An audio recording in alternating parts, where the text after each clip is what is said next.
Demi Allah yang sudah memperlihatkan ayat-ayatnya kepadamu, siapa yang makan roti saya tadi? Apa kata Nabi Isa? Ini emas ini untuk orang yang makan roti saya tadi.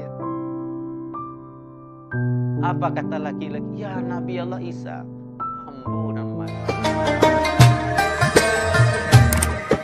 Bapak ibu-ibu yang dimuliakan Allah, ketika Nabi Isa alaihissalam mau mengadakan perjalanan, maka ada seorang laki-laki dari Bani Israel, orang Yahudi, ingin ikut dengan Nabi Isa. Kalau orang soleh, memang kita harus dekat-dekat orang soleh. Karena kita akan dikumpulkan bersama orang-orang yang kita cintai. Dan mengukur kesolehan seseorang adalah lihat temannya. Almar'u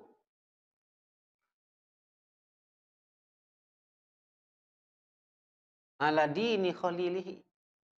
Seseorang itu tergantung dengan siapa temannya. Kalau temannya baik, insya Allah kita baik. Minimal kedapatan cipratan kebaikan. Dan Nabi sudah menggambarkan bagaimana gambar teman yang baik. Teman yang baik seperti berteman dengan penjual minyak wangi. Kalaupun kita tidak membeli minyak wanginya, minimal kita mendapatkan bau harumnya. Ini coba cibulos keteknya. Saya buka-buka minyak wangi orang. Tidak jadi Pak. Kurang harum. Padahal orang rasai minyak wangi. Minimal baunya dapat kita. Maka laki-laki ini dia ingin pergi menemani Nabi Isa alaihissalam. Maka pergilah dia. Nah, baru saja perjalanannya, Nabi Isa bekal belum ada di bawah. Pergilah kamu ke rumah fulan itu. Karena di sana ada bekal atau titipan saya, katanya. Baiklah ya Nabi Isa. Pergi dia. Datang ke rumah orang itu, lalu tanya, apa bekal atau titipan dari Nabi Isa? Maka dijawablah, dikasihlah titipannya. Satu kantong. Orang ini pun mengucapkan terima kasih dan dia pergi.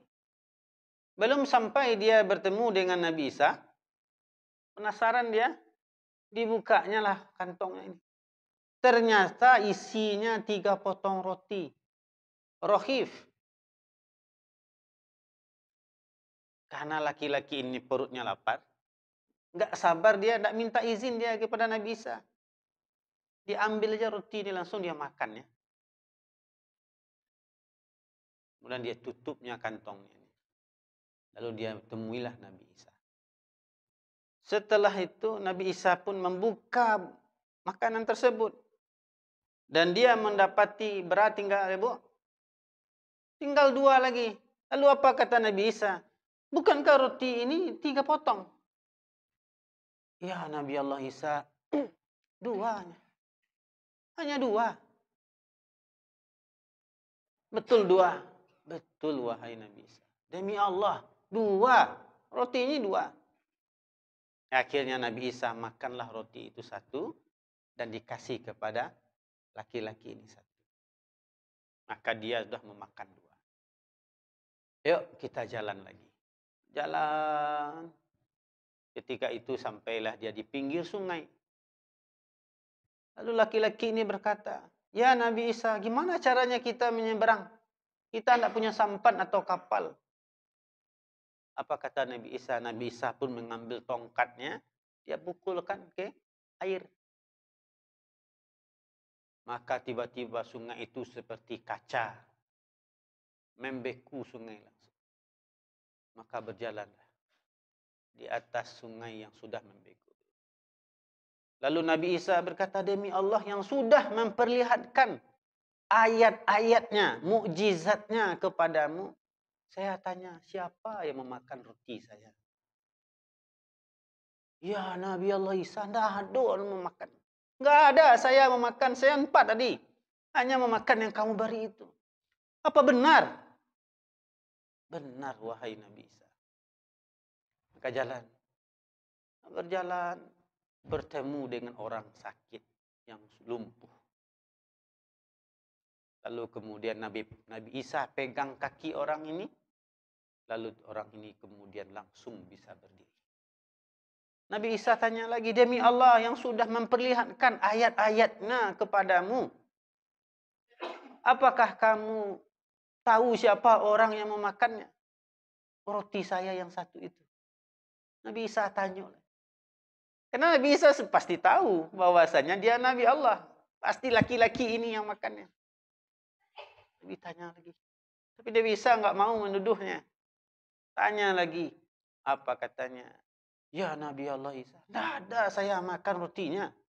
Saya hanya memakan satu roti saja. Betul kamu tidak memakannya. Benar wahai Nabi Isa. Oke jalan. Jalan perjalanan kemudian. Perutnya lapar.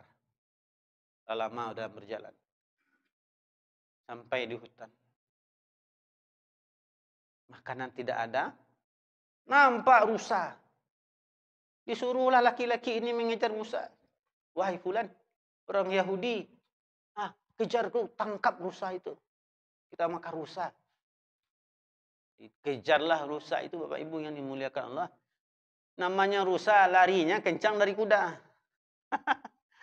Akan dapatlah dia. Udah pelatih dia mengejarnya. Akhirnya Nabi Allah Isa, tidak mungkin saya menangkap rusa itu. Dipermainkan saya di rusa itu. Sebaliknya. Lalu Nabi Isa pun dengan mukjizatnya dia panggil rusa. Hei rusa, sini. Ongkok-ongkok Nabi rusa datang. Tuk, tuk, tuk, tuk, tuk. Mendekati Nabi Musa. Lalu disembelih dari Nabi Isa. Rusa itu. Lalu dimakannya rusa. Bayangkan Bapak Ibu. Seekor rusa habis mereka berdua. Dah kenyang Bapak Ibu. Tinggallah tulang-tulangnya lagi. Tinggal tulang-tulangnya. Lalu Nabi Isa pun memukulkan tongkatnya ke tulang-tulangnya itu. Lalu tulang-tulang itu pun berubah menjadi hidup lagi seekor rusa. Apa kata Nabi Isa? Wahai fulan, demi Allah yang sudah memperlihatkan mukjizatnya kepadamu. Siapa yang makan roti saya tadi? Apa kata laki-laki ini? Ya Nabi Allah Isa, tidak ada saya makannya. Betul, tidak ada saya makannya. Ya, kalau tidak biarlah. Mereka langsung perjalanan. Singkat cerita, sampailah dia di sebuah padang pasir. Duduklah Nabi Isa dan sahabatnya ini, orang Yahudi ini di padang pasir. Lalu ada 3 gundukan pasir. Lalu Nabi Isa pun memukulkan tongkatnya. Dan tiba-tiba tongkatnya berubah menjadi. Gundukan pasir itu berubah menjadi emas. Lalu Nabi Isa tanya lagi. Demi Allah yang sudah memperlihatkan ayat-ayatnya kepadamu. Siapa yang makan roti saya tadi? Lalu dijawablah oleh laki-laki itu. Ya Nabi Allah Isa. Saya bertanya.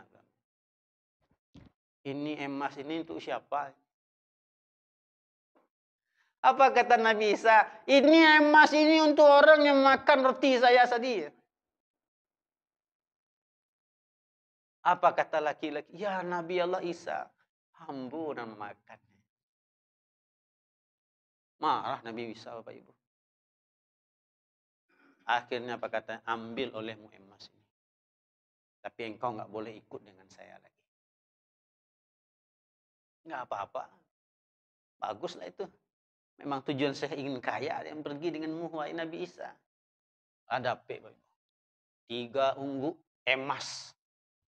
Langsung menjadi apa istilah sekarang nih Pak? Hah? Orang muda kaya ini apa sekarang namanya Ustaz? Ada yang lupa juga anak-anak gaul sekarang. Jadi kaya melintir dia. Kaya melintir, tajir melintir. Tajir melintir, saking kayanya. Jadi sultan dia langsung. Sultan. Ibu. Akhirnya pergilah Nabi Isa. Senanglah hati laki-laki ini. Tak lama kemudian datang perampok. 3 orang. Namanya perampok. Apa kerjanya, Bu? Mencari kekayaan juga. Dibunuhnya orang Yahudi ini. Bunuhnya orang Yahudi ini. Mati dia. Tergelepar dia. Apa kata 3 orang ini? Kita bersyukur hari ini. Lah jadi kaya mendadak. Ayo kita rayakan kemenangan ini. Bagaimana caranya? Ya kita beli makanan dulu. Beli nasi dan jus ke bunga raya katanya. Pergilah. Mau makan pesta loh. Pergilah dia ini. Nah, ketika laki-laki ini pergi, Bapak Ibu yang dimuliakan, 1 orang diutusnya pergi ke pasar, yang 2 orang ini berbisik-bisik. Alangkah lebih baiknya supaya harta kita emas ini banyak, kita bagi 2 sajalah. Nanti pulang kawan kita ini kita bunuh dia. Setuju enggak? Setuju. Laki-laki yang ada pergi beli makanan itu, Bu. Kalau untuk saya semuanya emas tuh. Jadi sultan baru saya di negeri ini. Saya racun saja orang ini. Lalu dibelinya nasi Bapak Ibu yang dimuliakan. Dikasihlah racun nasi. Dah pulanglah dia bawa nasi. Baru saja dia pulang, dia bunuhnya 2 orang ini, Pak. Dibunuhnya 1 kawan ini. Dah mati dia. Apa kata duanya? Kita kaya. Kaya. Sebelum kita bagi emas ini, makan kita dulu katanya. Dimakanlah nasi itu Bapak Ibu. Akhirnya keduanya pun mati. Tak lama kemudian lewat Nabi Isa. Apa kata Nabi Isa? Inilah dunia yang kalian peributkan. Tidak pernah merasa puas. Bapak Ibu yang dimuliakan Allah. Apa pelajarannya? Yang penting ini ceritanya untuk cerita anak-anak kita nih Bapak Ibu. Yang penting pelajarannya. Yang pertama Bapak Ibu yang dimuliakan Allah, pelajaran Nabi Isa ini adalah ada sebagian orang sudah Allah perlihatkan ayat-ayatnya tidak membuat orang beriman. Lah nampak di mata kepalanya sendiri. Bagaimana tentang ayat-ayat Allah itu menyapanya. Tetap nak membuat hatinya terbuka. Dekat dengan Allah Subhanahu wa ta'ala. Berapa banyak orang yang kerjaannya menggali kuburan Bapak Ibu. Tapi dia nggak sholat. Nggak takut dia. Akan Allah Subhanahu wa ta'ala. Dia bahasanya satu saat dia akan meninggal dunia. Lah jelas ini Pak. Ada mayat di dalam masjid disolatkan. Nampak oleh dia. Ini orang udah meninggal dunia. Dia dulu hidup. Sekarang meninggal dunia. Tapi tak membuka hatinya. Takut dia kepada Allah. Dia tetap dia sebagian orang duduk-duduk saja di luar. Tak membuat orang semakin dekat dengan Allah. Allah perlihatkan ayat-ayatnya. Maka Bapak Ibu yang memuliakan Allah. Ada kisah diceritakan seorang syekh tentang gempa Turki ini Pak. Ada seorang meninggal dunia. Ketika dia buka, didapati. Ternyata Bapak Ibu yang dimuliakan. Jasad orang ini mengeluarkan bau harum. Harum baunya, rambutnya bercahaya. Kira-kira apa amalnya? Apa amal orang ini? Diperlihatkan. Diperlihatkan soal Aliana. Seorang gadis perempuan umur 17 tahun. Di Turki ini. 11 hari berada di bawah reruntuhan gempa Turki. Viral beritanya tuh Pak. 11 hari. Aliana, perempuan. Selamat, langsung dipasang infus. Selamat. Lalu ditanyalah ke dokter. Ya dokter, apa yang menyebabkan perempuan ini bisa selamat 11 hari? Orang tidak makan, tidak minum 11 hari. Tidak mungkin orang hidup Bapak Ibu. Apa jawabannya? Hanya Allah yang bisa menjawabnya. Ayat-ayat Allah diperlihatkan kepada kita Bapak Ibu yang dimuliakan Allah. Tapi ada separuh orang. Walaupun sudah nampak oleh dia ayatnya datang di rumahnya. Tapi tak membuat orang beriman juga kepada Allah. Sama dengan laki-laki tadi. Bagaimana dia kemudian melepas saudaranya, ayahnya mau meninggal dunia. Ini tidak buat dia takut. Dan banyak kisah-kisah di Allah Pak. Ada di Mesir, di negeri Arab. Sebuah kisah ini nyata kisahnya. Jadi ada seorang laki-laki meninggal dunia. Dia tabrakan Pak. Mobilnya tabrakan meninggal dunia. Lalu dikuburlah. Lalu setelah dikafani, sholatkan dan dibawa ke kuburannya. Ternyata ada ular berwarna hitam di dalam kuburannya.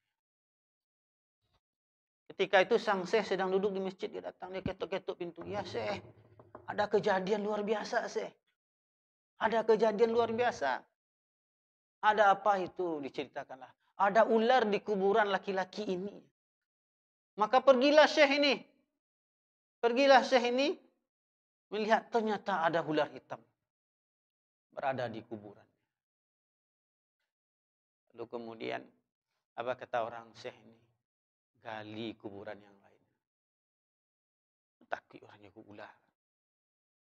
Gali kuburan. Baru siap saya kuburan, kau siap. Ternyata ular tadi itu pindah ke kuburan. Apa kata Syekh ini? Cari tempat tanah lain. Bawa nih orang ke tempat lain, cari kuburan yang jauh. Dicarilah kuburan yang jauh, tempat tanah lain. Dikubur dikali lagi. Baru saja siap muncul lagi ular itu. Bapak Ibu yang dimuliakan Allah. Apa kata lagi? Ularnya hitam, matanya merah. Melihat kepada manusia.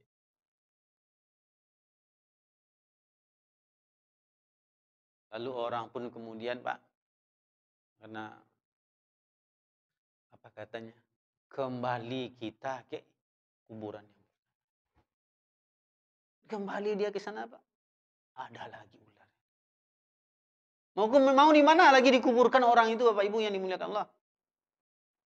Akhirnya orang pun berusaha, dia tangkuknya ular tuh Pak. Ada pawang ularnya, ada ular Pak. Pandainya menangkuk ular. Awak sih takut je ular. Ada orang seperti si Panji itu Bu. Ibu tonton di Trans 7 si Panji. Ularnya tangkuknya. Tak ada takut je binatang dah. Awak sih nang gali gaman mencaliaknya. Awak kadang je mancik saya takut ni Bu. Oh, mancik kadang. Pernah di Pekanbaru tu sambil kuliah Pak. Di gorong-gorong tu Pak. Kadang mancik. Mencaliak, ngeri lu kira. Kadang mancingnya nyecaliaknya Pak ngeri je Pak. Cacak saya Bu, Bapak Ibu yang ni cacak. Agak besar lah cacak itu di dinding.